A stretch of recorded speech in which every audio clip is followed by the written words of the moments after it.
कि स्वामी जी के जो कंप्लीट वर्क्स है उसमें से एक सुंदर पैसेज मैंने कलेक्ट किया है। कॉस्मोस माइक्रोकोज्म स्वामी जी का जो यह प्रवचन था, जिसका हमने ऑलरेडी पाठ किया है। मैं जब राजकोट में था तब ये पूरा प्रवचन हमने देखा था। इस प्रवचन में से एक पैसेज जो है मैं यहाँ पे थोड़ा सा पाठ करता हूँ। देखिए कि यहाँ पे वैसे तो स्वामी जी बात कर रहे हैं पुनर्जन्म की, कि हमको ऐसा क्यों नहीं होता कि पहले पहले के जितने जन्म है उन सब की यादें इस जन्म में नहीं आती। का प्रॉब्लम यही है कि देखिए वैसे ही तो अपनी जो मेमोरी है वो शॉर्ट है। कल क्या खाना खाया था बहुत बार आज हम भूल जाते हैं, तो फिर पिछले जन्म में क्या खाया होगा, क्या किया होगा, वो कैसे याद रहेगा। किंतु फिर भी साथ साथ में ही हमने ये भी देखा था कि मेमोरीज शायद ये एक जन्म से दूसरे जन्म नहीं जाती, किंतु संस्कार का जो लेखा जोखा है वो अवश्य इस जन्म से उस जन्म तक जाता है। तो यह हमने स्पष्ट रूप से देखा था। संस्कार माने आप संस्कार को भूलना चाहे, चलो मेमोरी को तो हम भूल गए, किंतु मैं ये भी चाहता हूँ कि मैं संस्कार को भी भूल जाऊं। जो झूठ मूठ के जो संस्कार मिले थे पहले पहले जन्म में, मैं चाहता हूँ कि उसको भी भूल जाऊं। किंतु संस्कार को भूलना आसान नहीं है। ये जैसे कि आप एक रेती में एक ड्राइंग करते हैं, तो रेती में ड्राइंग करने से आपने ऐसा करके किया तो फटाक करके मिट गया, किंतु आप अपनी नोटबुक में वो पेन से ड्राइंग करते हैं, तो ये पेन से किया हुआ ड्राइंग इसको इरेज करना आसान नहीं होता। उसके लिए फिर आपको ये स्पेशल केमिकल है या तो ये स्पेशल इरेजर है, उसको लेकर के मेहनत करनी होगी। तो रेती में बनाया हुआ ड्राइंग वो हमारी मेमोरीज है, वो फटाक करके वो आप इसको इरेज कर सकते हैं। किंतु ये पेन लेकर के नोटबुक में किया हुआ ड्राइंग ये हमारे संस्कार है, और इसको काटने के लिए आपको तपस्या करनी पड़ेगी। तो यह जो सब डिस्कशन था स्वामी जी का चल रहा था, इसी सिलसिले में स्वामी जी क्या कहते हैं।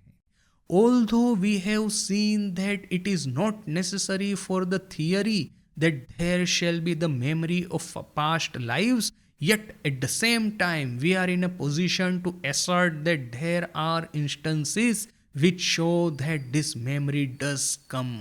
अच्छा, ये जो पुनर्जन्म की थियरी को एस्टैब्लिश करने के लिए स्वामी जी जो सब आर्ग्यूमेंट देते हैं, और पुनर्जन्म की थियरी क्यों सही नहीं है, इसको लेकर के जब ये आर्ग्यूमेंट होती है कि आपको पहले जन्म की बात कहाँ याद है, खास करके ये क्रिश्चियनिटी वेस्टर्न यूरोप और अमेरिका, यहाँ पे जो स्वामी जी गए थे और पुनर्जन्म का सिद्धांत बता रहे थे, तो ये लोग सबसे पहले वही आर्ग्यूमेंट करते थे कि कहाँ स्वामी जी, यदि आप कहते हैं कि ये हमारा यह जो जन्म है वो पिछले लाखों लाखों जन्म की श्रृंखला में एक जन्म है, और भविष्य में और पता नहीं कितने लाखों जन्म होने वाले हैं, तो फिर आप ये तो बताइए कि इसके पीछे का लॉजिक क्या है। मैं यह तो समझ सकता हूँ कि आज का जो मेरा दिन है वो अकेला दिन नहीं है, क्योंकि मुझे पता है कि मेरे पिछले कितने ही दिन गए हैं। मुझे बचपन से लेकर के बहुत सारी स्मृतियाँ मेरे मन में पड़ी हुई है, यह एक बात है। दूसरा कि मैं बहुत सारे वृद्ध लोगों को पहचानता हूँ, अर्थात कि मैं जब धीरे धीरे करके मेरा जो एजिंग होगा, मेरी ये जो उम्र बढ़ती रहेगी, तो मैं उनके जैसा वृद्ध होऊंगा। यानी कि भविष्य है वो मुझे लॉजिकली समझ में आता है, और भूतकाल जो है उसकी तो मेरी मेमोरी ही है। यहाँ पे आप जो पुनर्जन्म के सिद्धांत की बात कर रहे हैं, ना ही मुझे पहले के जन्म की कोई मेमोरी है, ना ही भविष्य में जन्म होंगे, इसका कोई लॉजिकल उत्तर मिलता है। तो इसको लेकर के स्वामी जी कहते हैं कि देखिए, पुनर्जन्म का सिद्धांत जो है उसको प्रूव करने के लिए यह नेसेसरी नहीं है कि आपको पिछले सब जन्म की मेमोरी चाहिए। होने से अच्छा है, किंतु कोई आवश्यक नहीं है। We are in a position to assert that there are instances which show that this memory does come. Swami ji कहते हैं कि कभी कभी ऐसा हो जाता है कि पहले जन्मों की मेमोरी एकाएक अपनी नज़र के सामने फ्लैश हो जाती है, and that each one of us will get back this memory in that life in which he will become free. ऐसा होगा कि पिछले पिछले जन्मों की मेमोरीज जो है एकाएक इस जन्म में कभी ना कभी फ्लैश हो जाएगी। अब ये कैसा है पता है? मैंने तो ऐसे किसी को देखा नहीं इस तरह की बात करते हुए, ना ही भक्त ना ही साधु, कि उन्होंने कभी कहा हो कि मुझे मेरे पिछले जन्म की कोई बात याद आई है। किंतु यहाँ पे अगेन ये मेमोरी को एक्चुअल मेमोरी नहीं गिन के यदि संस्कार गिने तो देखिए कि ये जन्म मृत्यु जरा व्याधि का चक्र हमारे साथ में बार बार होता ही आ रहा है। प्रत्येक जन्म में हमको संसार की अनित्यता है वो तो हमको दिखाई ही दी है। प्रत्येक जन्म में जो गए हैं हमारे, प्रत्येक जन्म में हमने सुख भोग इंद्रियों के विषय रसास्वादन करने के लिए मेहनत तो बहुत किया है, किंतु ज़्यादातर समय देखा है कि जितना मेहनत की है उतना परिणाम नहीं मिलता। दूसरा कि जो परिणाम मिलता है वो आज हमको अच्छा लगता है तो कल वहाँ पे कोई दुर्घटना हो जाएगी, सब कुछ जैसे कि ख़त्म हो जाएगा। मेहनत करके पढ़ाई लिखाई करके बड़ा सा कैरियर बनाया, अच्छा सा कैरियर, उसमें से बड़ा मकान लिया, बड़ी सी गाड़ी ली, 10 लोगों की प्रशंसा प्राप्त की, यह सब हुआ। एकाएक पता चला कि अपना कोई एक प्रियजन है उसका मृत्यु हो गया, या तो फिर पता चला हम ही को इतना भयानक रोग हो गया है कि अभी जीवन भर इससे कष्ट पाना होगा। यह जो पैसा वगैरह जो कुछ था कुछ भी इस कष्ट से हमको बचा नहीं पाएगा। तो यह जो डिजास्टर जो है, दुर्घटनाएं जो है प्रत्येक जीवन में प्रत्येक लाइफ में हमने देखी है। वो जो लाखों लाखों हमारे जो जीवन गए हैं, लाखों लाखों लाइव्स जो कि हम जिए हैं, सब समय इस तरह की डिसअपॉइंटमेंट, इस तरह के फ्रस्ट्रेशन, इस तरह के डिस्पेयर हमारे सामने आके खड़ी हुई है। और यह जो डिस्पेयर है, डिसअपॉइंटमेंट है, उसने हमारे संस्कारों पे एक गहन छाप छोड़ी है। तो स्वामी जी कहते हैं कि यह जो डिस्पेयर जो है एकाएक इस जीवन में हमारे सामने आके खड़ी हो जाती है। इवन यंग लड़का भी होगा जिसने कि अभी तो जीवन का सुख या दुख देखा ही नहीं है, एकाएक उसके मन में वैराग्य का भाव प्रकट हो जाएगा कि नहीं, मुझे यह सब नहीं चाहिए। ठाकुर की वो फेमस कहानी कि राजा का एक लड़का है, अपने मित्रों के साथ में खेल रहा है, तो वो एकाएक कहता है मैं धोबी बनता हूं, तुम लोग मेरी पीठ के ऊपर में कपड़े धोवो। इस तरह का खेल खेलते हैं। तो राजा के लड़के के मन में एकाएक ऐसी बात कैसे कहाँ से आ गई कि वो धोबी होना चाहता है। किंतु फिर देखिए कि पिछले जन्म में वो धोबी होगा, इसने कपड़े धोए होंगे बोल करके, इवन जो इस जन्म में उसने कुछ ना कुछ सुकृति की होगी बोल करके ही तो इस जन्म में राजा के लड़के के रूप में जन्म मिला है। किंतु जो धोबी के संस्कार जो है वो कभी ना कभी तो एक बार तो दिखाई देंगे बोल करके राजकुमार होने के बावजूद वो कहता है कि मैं धोबी का खेल खेलना चाहता हूँ। तो यह जो संस्कारों की छाप जो है हमारे मन के भीतर में इतनी गहराई पूर्वक चली जाती है कि यह संस्कार कभी न कभी बाहर आ जाएंगे। जीवन के प्रति वितृष्णा, जीवन के प्रति वैराग्य, जीवन में यह जो भोग की चीजें हैं उसके प्रति वितराग, यह सब कभी न कभी तो हमारे सामने आकर उपस्थित होगा ही होगा। तो यह एक बात। दूसरी बात बड़ा ही इम्पोर्टेंट स्वामी जी कहते हैं कि देखिए, यदि आप प्योर मेमोरीज की भी बात करते हैं ना कि मैंने इस दिन क्या किया था, क्या खाना खाया, मैंने कौन सा कर्म किया था, मैं कौन था, क्या था, मेरे परिवारजन कौन थे, इस तरह की जो जनरल मेमोरीज की भी बात करते हैं ना, वो भी हमारे सामने आके उपस्थित होगी। कब होगी? जो कि हमारा आखिरी जन्म होगा। भगवान बुद्ध की फेमस घटना कि निर्वाण प्राप्ति से पहले उनकी नज़र के सामने से जैसे चलचित्र चलता है ना, मूवी जैसे चलती है, उनके जितने भी पुराने जन्म थे, पिछले जन्म थे, सबकी बात उनके नज़र के सामने एक के बाद एक आती गई। और जितने भी संस्कार बने थे प्रत्येक घटना के, वो संस्कार कटते गए। और फिर आखिर में जब आखिरी संस्कार कट गया तब कहीं जाकर के उनको निर्वाण प्राप्ति हुई। तो स्वामी जी कहते हैं कि दो तरह से पिछले जन्म की बात हमको याद आती है। एक तो जो एकदम गहराई में संस्कार के रूप में बन के बैठी है, एकदम गहराई में, जीवन के प्रति जो डिसअपॉइंटमेंट बन के जो बैठी है वो कभी कभी बाहर आ ही जाएगी।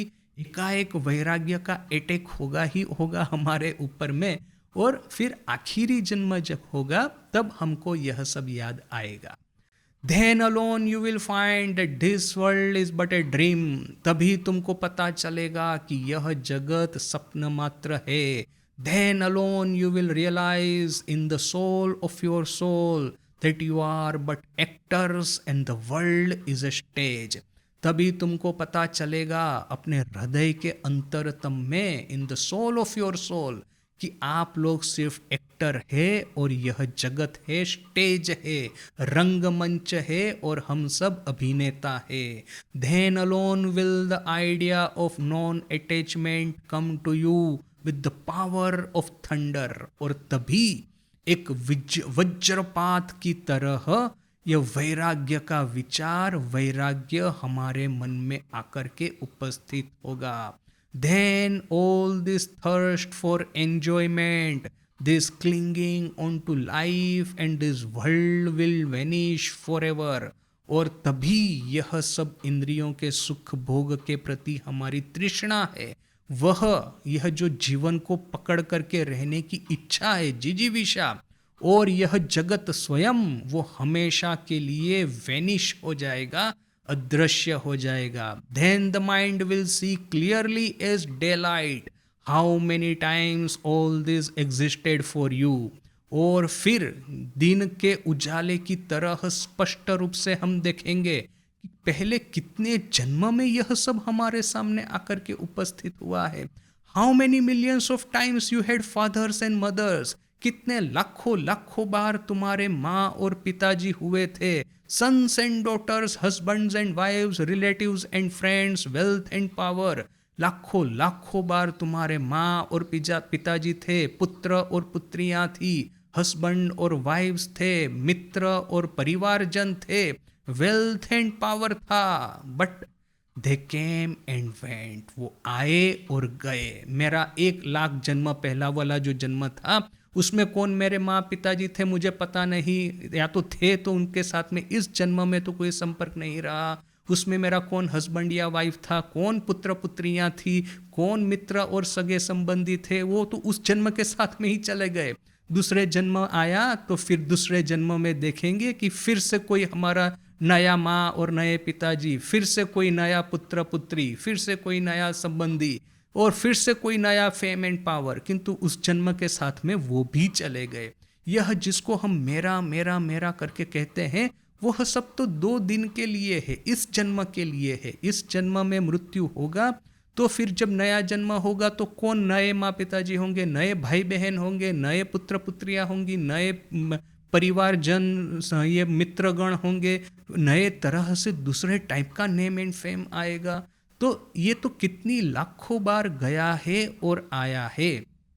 जब यह सब ज्ञान होगा तभी हमारी ये संसार के प्रति वासना चली जाएगी।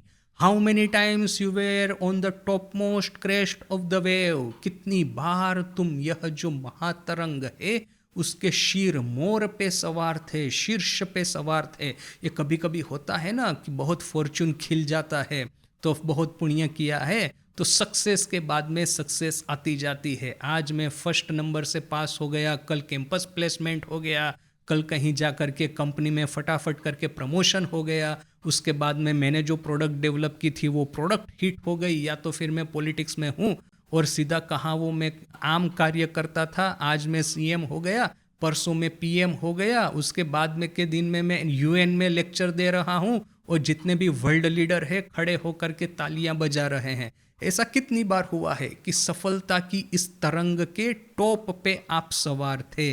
And how many times you were down at the bottom of despair, और कितनी ही बार ऐसा हुआ है कि पूरे गहराई में गड्ढे में तुम लोग पड़े हुए थे, डिस्पेयर रूपी, हताशा रूपी गड्ढे में तुम लोग पड़े हुए थे। When memory will bring all this to you, जब अपनी याद शक्ति साधना करते करते पहले जन्म की बातें जितनी जितनी याद आती जाएगी वैसे ही यह मेमोरी जो है यह सब आपके सामने लाती जाएगी। Then alone will you stand as a hero, तभी तुम लोग एक हीरो की तरह खड़े रहोगे। And smile when the world frowns upon you, और फिर जब जगत में कोई भी कष्ट मिलता है तो तुम लोग हंसोगे। Then alone will you stand up and say, तभी तुम लोग खड़े होके कहोगे, I care not for thee even or death, हे मृत्यु मुझे तुम्हारी भी कोई परवाह नहीं। कितने ही मृत्यु हो चुके हैं, कितने ही जन्म हो चुके हैं, कितनी ही बार सक्सेस हो चुका हूँ, कितनी ही बार फेल हो चुका हूँ। लाखों लाखों जन्म, लाखों लाखों परिवारजन, लाखों लाखों सक्सेस, लाखों लाखों फेलियर मैंने देख लिए हैं। और क्या देखना है, और क्या दिखाओगे हे मृत्यु, तुम्हारा भी मुझे भय नहीं है। वो टेरर्स हास्ट थाउ फॉर मी, मेरे लिए तुम्हारा ऐसा कौन सा डर है, तुम्हारे पास में ऐसा कौन सा डर है जिसको कि दिखा करके तुम मुझे डराओगे। This will come to all, यह जो प्रचंड वैराग्य, मृत्यु के प्रति भी निर्भयता, यह हम सबके जीवन में आएगा। तो यह है वैराग्य का स्वामी जी का पूरा पैसेज।